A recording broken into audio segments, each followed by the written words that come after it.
biggest fails. One would have the biggest one I would say would have to be the Motorrad 180 degree thermostat.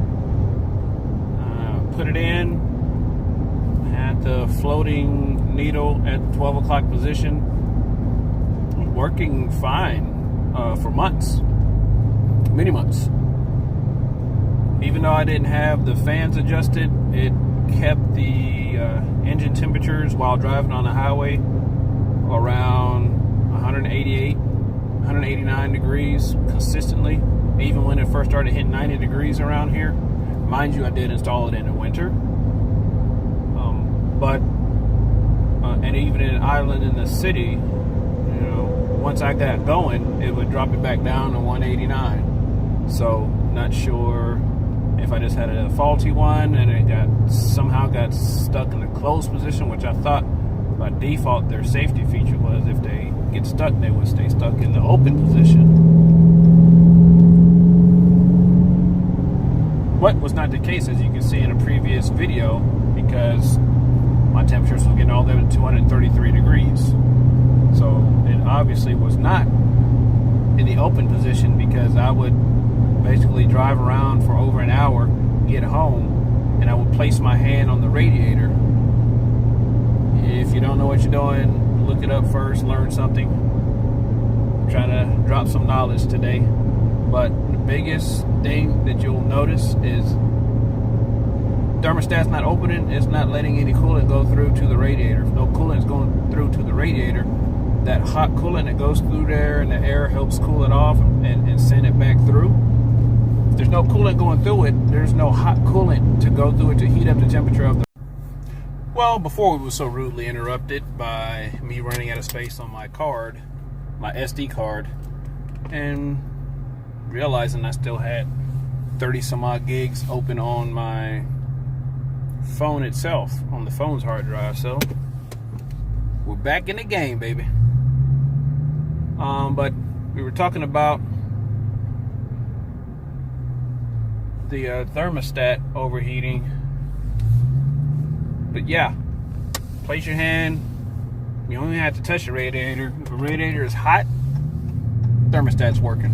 If it's cold, thermostat's not. Swapped it out, put the stock one back in, and having zero issues. So probably gonna go with a different company. I normally use Jet, but I may go with a Speedlogix as well. I've used Speedlogix before with no issues for many tens of thousands of miles. So I'll see which one is most affordable and I can get. I'm really not worried about getting it quickly because I put the stock one back in, drove to Louisiana and back, no issues. Temperature stayed at 203 degrees with the cruise set at 75, 80 miles an hour. And even in the city, it didn't get no higher than 212. And then the fans kick on and helps the coolant do its job of keeping the engine cool. But that was my number one bust mod. The second one was trying to go with LED bulbs for the headlights. The 9005s that I got,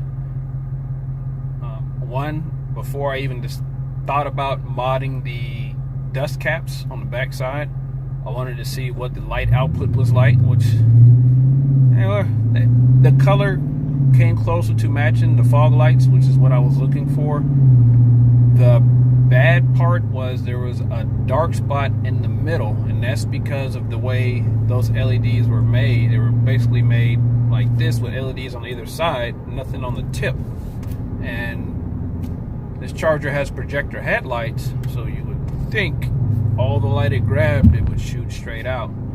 However, that was not the case, so that was the quickest uninstall ever.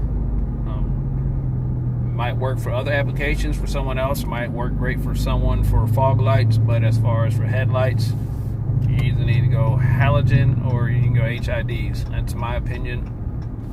until I can actually see someone face to face and see what their LEDs look like, and I'll be searching for that dark spot. That's my one killer.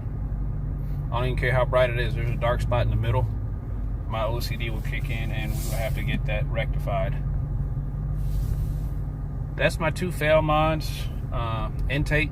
There were some learning curves. I won't call them fails. I will call them trying to build something. So, adding on to the success of where I was at.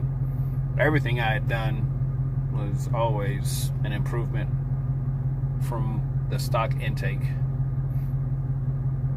Well, thanks for watching. You all have a Mopar day or evening or morning, depending on where you are in the world and when you're watching this. These are the LEDs that I got. Lays fit. The lumen count, as you can see, they were decent bright wise, but like I said, the dark spots just, I knew they were there.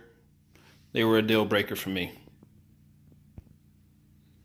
And this is a thermostat from Motorrad that I had that was a fail. I don't even know why I still have it. Maybe it's gonna go on the wall for wall art, because it's definitely not going back in my vehicle ever. But thanks for watching. Y'all hit that likes button, that subscribe button, or that dislike, but still subscribe, and give me your feedback in the comment section below. Y'all have a Mopar day.